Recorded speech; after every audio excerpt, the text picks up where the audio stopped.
Let's talk about oil. Somebody on the last episode asked or mentioned, with the war in Iran largely behind us. I, and I said on that episode that couldn't be further from the truth. And yes, there have not been any bullets flying, no bombs dropped in the area. It seems that Israel is calmed down over there. Lebanon is sort of calmed down. The US hasn't done a whole lot other than place a blockade on the Strait of Hormuz.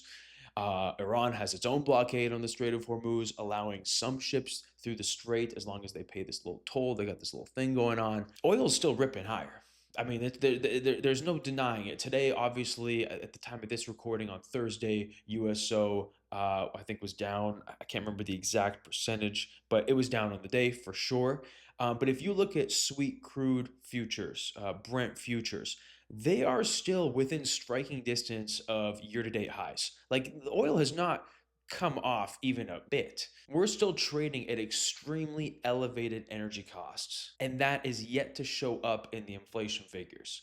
And this market is just marching higher, completely ignoring the fact that oil has not come off and just accepting that whatever Trump says about, oh, we have a ceasefire, there's a little deal, we keep going back and forth. Vance might go to Pakistan, we might not go to Pakistan. There's peace in the region, we might do boots on the ground. It's just a bunch of malarkey. It's almost like I've heard people say this in the past before. It's like Trump's strategy is to flood the media with so many little data points that it's impossible for anybody to keep up or truly know what the heck is going on. And the facts are the facts. Oil really hasn't come off where it was when the war started. That's going to show up in inflation. That's going to harm the market.